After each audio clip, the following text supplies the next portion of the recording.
What's up, everybody? Welcome back to another episode of A Playmaker's View. I'm your host, as always, Jayme. I appreciate you guys joining the show. Today I have another exciting guest, a guy I had the pleasure of playing with over the summer. His name is Seth Halvorsen. Seth plays over at Mizzou and does a lot of different things over there, plays outfield, and also is a hard-throwing right-hander. So we're going to dive into just a little bit about him, his career, what his future is looking like. Hopefully you guys can get a better understanding of him. Those Mizzou fans out there, I know all the local fans will be excited to get to know Seth.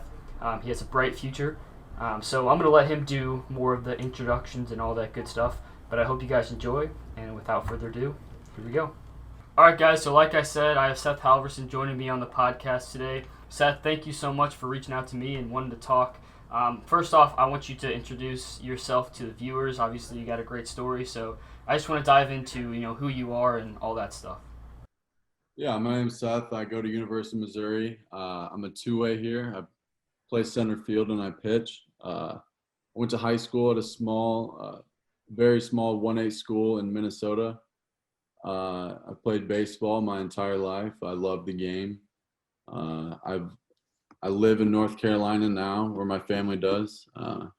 But right now I'm staying in Missouri in my apartment and getting practice going, getting back into the swing of things. And yeah, I mean, this is my third year at Missouri. I had a medical red shirt my freshman year. I had Tommy John in March of 2019. And so this past 2020 season, the Corona season, I was just hitting. I wasn't able to pitch yet, but this year I'm looking to two-way, and obviously I have to win both the spots, but that's the goal. That's for sure me as a baseball player. Okay, cool. So I know you talked about baseball meaning a lot. I want to ask you, like, what does baseball mean for you? Obviously, you probably grew up playing it. It's been your whole life. So what does the game of baseball really mean for you? What has it taught you? And how do you live your life around the game of baseball? Yeah, baseball is for sure a huge priority in my life. I mean, family, uh, my faith.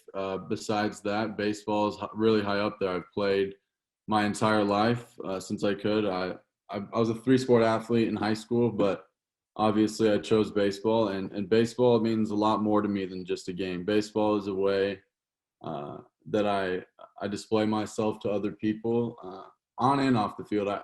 I try to keep my life separated, baseball and my personal life, but there for sure are some aspects where they correlate, and I'm fine with that because baseball has provided me with a lot of blessings in my life, and um, I was pushed really hard by my dad. My dad played college baseball. He had the opportunity to play professionally, but he didn't. But he drove me and pushed me from a young age um, to play baseball. I by my freshman year of high school, I had no thought of playing college baseball. By the beginning of my sophomore year of high school, I had no intentions of playing even division anything. I didn't have any intentions of playing baseball. But by my sophomore year, I realized that I loved the game. I realized that there is a lot more meaning behind just going out there for 9 innings. But baseball means I get to show my talents in front of other people. I get to entertain other people, but also I'm a very competitive person, and so on the baseball field, I would say it means so much to me that once I get in between the lines, my demeanor changes. I would say, but I use baseball as a way to reflect myself and my competitive edge because I use the game in a way where I uh, use my talents to.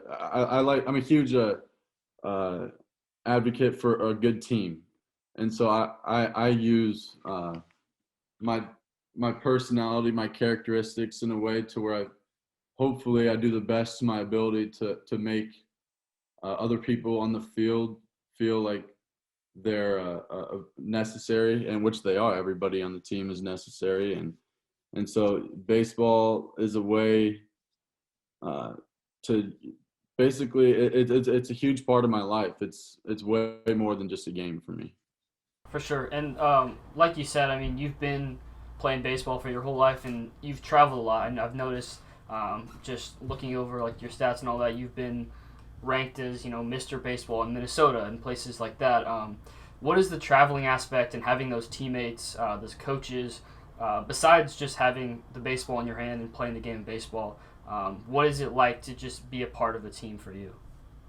Yeah, man. In high school, I traveled quite a bit. My junior and senior year, I went from coast to coast, and I met a lot of great people and a lot of people that are going to play baseball for a long time. And I've built relationships with those people. So I use baseball in a way my closest friends are usually baseball players, and, and even ones that I'm not close with. I know that I've built relationships with the people I've played baseball with in the past, to where I know it'll last a while. And so I have traveled with a lot of different teams, and so I've met a lot of different people, and it's been really fun. So I'm actually living in my sixth state right now, and I've played baseball except when I was really young. Maybe there's one or two states where I wasn't even old enough to play baseball yet, but I've seen a lot of different people and interacted with a lot of different types of baseball players and types of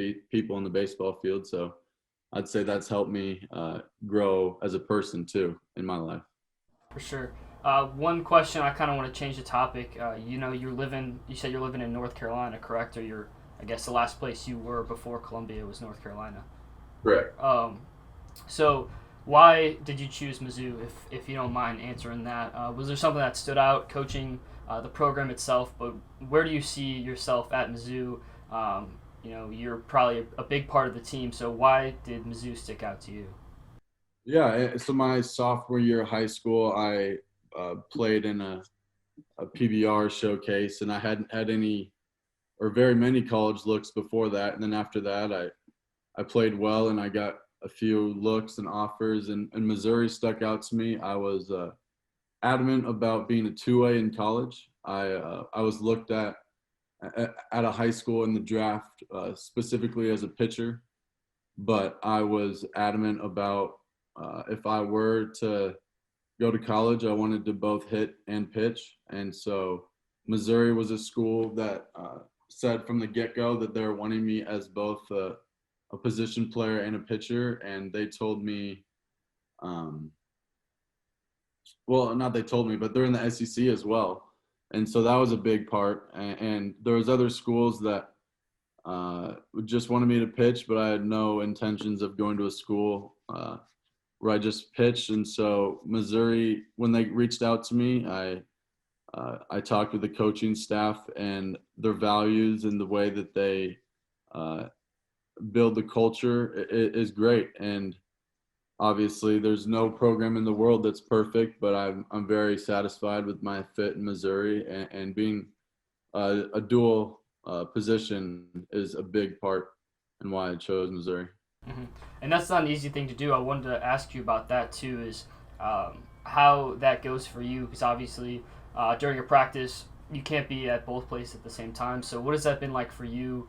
Trying to prepare your body to hit the baseball, but also throw it 95 and be a good pitcher or whatnot. So, how is that balancing both of those things? Is that hard for you? I would assume you're a hardworking guy, so I'm assuming that it might even drive you to be even more successful. So, Yeah, I um, would say like during a practice setting, I do things differently than just a pitcher or just a hitter, because I have to take care of my body differently. But as far as the workload, I find it fun to do both.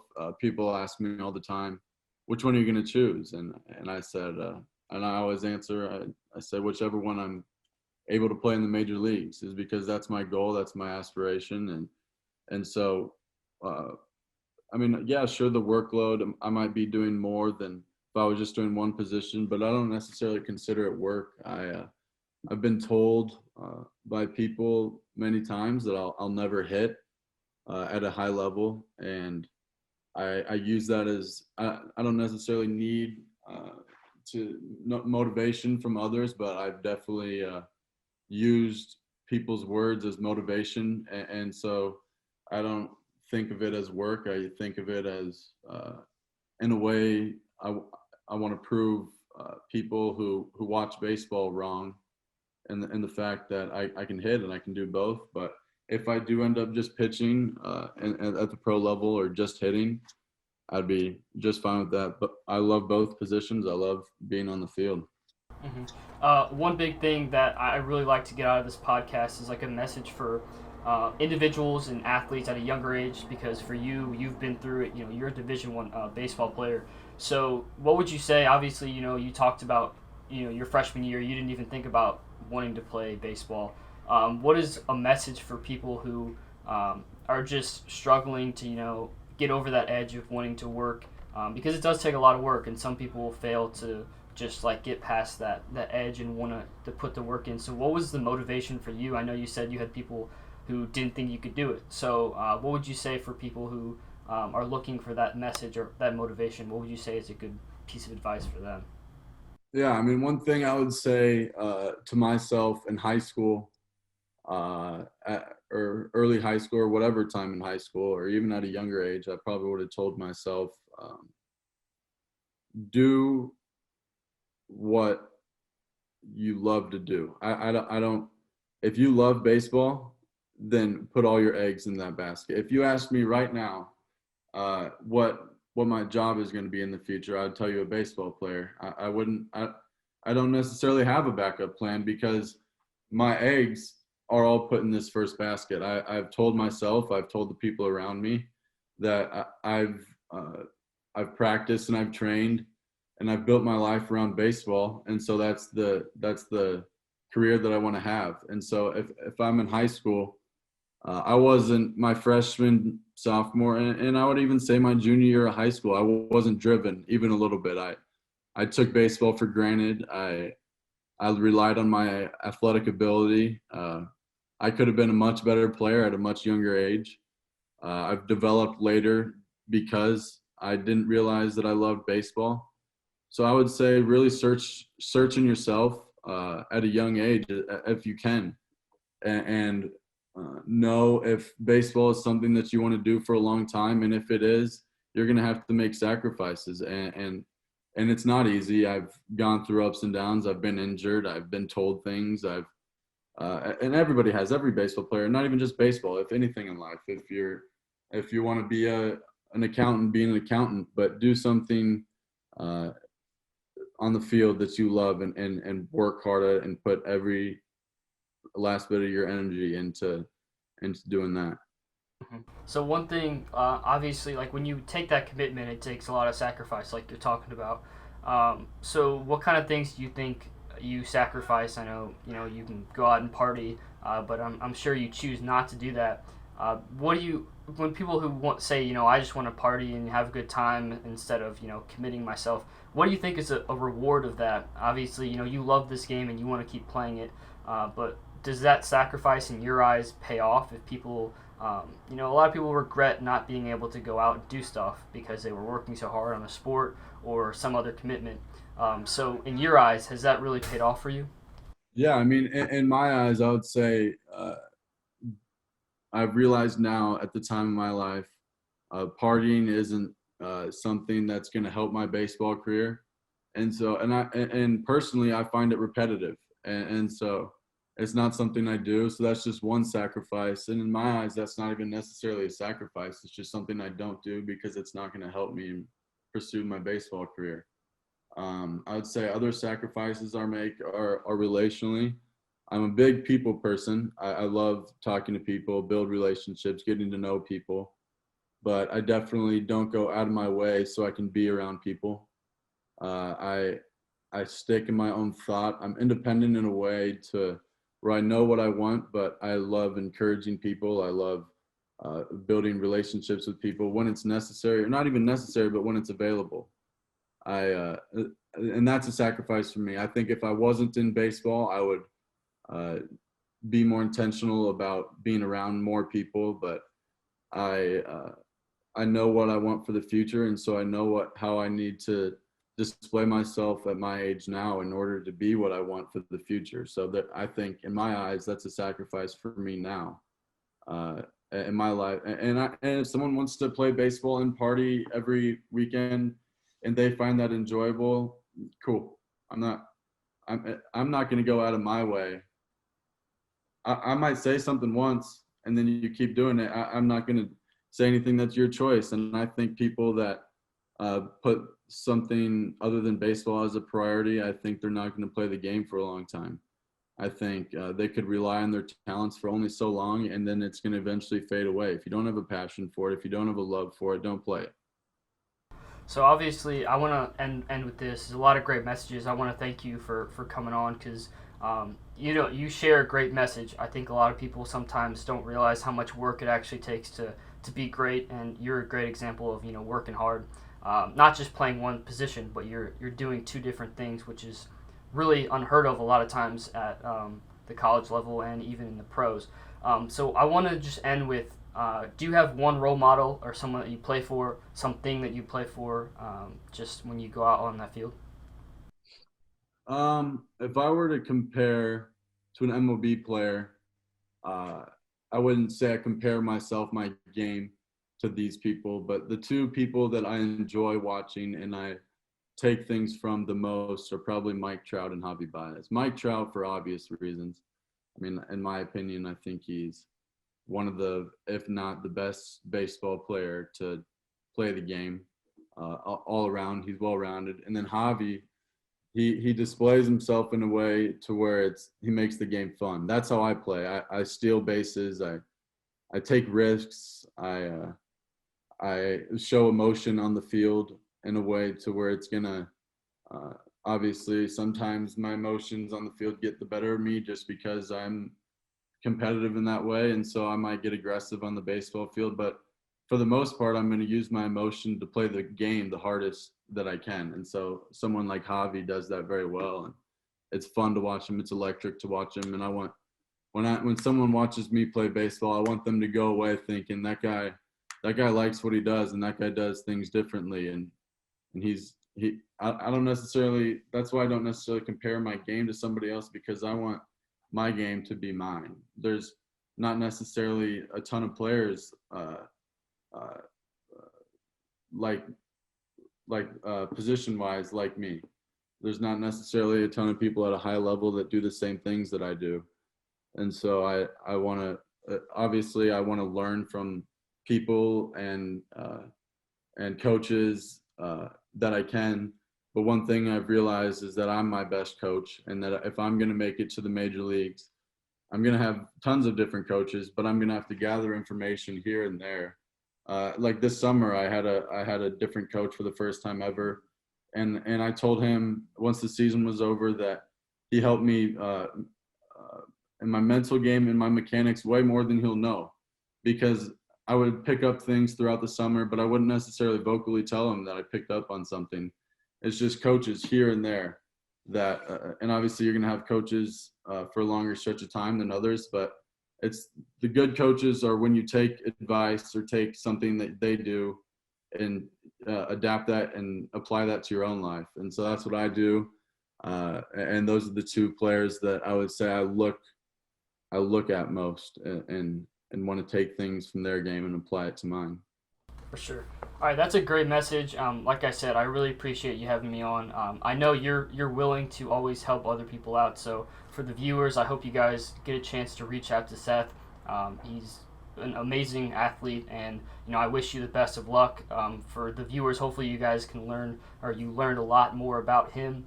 I want to wish you the best of luck at Mizzou, and I'll check up with you, and hopefully someday you'll be drafted and we can talk once you're playing pro ball. So I want to thank you again. If you have any final thoughts, please feel free to add on, but just thank you.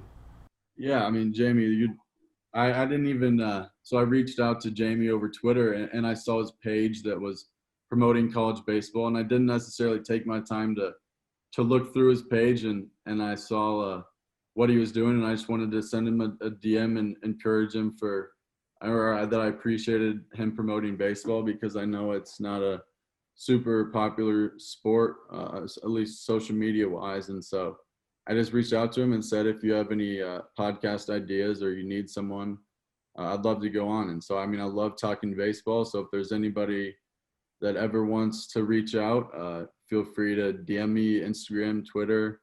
I'm willing to give my number if you call or if you ask. And so there's nobody that I'm not willing to talk to. And so if anybody ever feels like I could be a resource in their baseball game or anything, feel free to reach out. And I appreciate Jayme saying that. Yeah. And so, yeah, I mean, viewers, listeners, anybody, feel free to reach out. So I'm going to link your social media if that's okay with you so these people can reach out to you. And like I said, we're going to connect back again here soon. Hopefully the season will go on as planned with everything going on with COVID and all that stuff. But thank you for joining me, and thank you to the viewers for joining us on a Playmaker's View.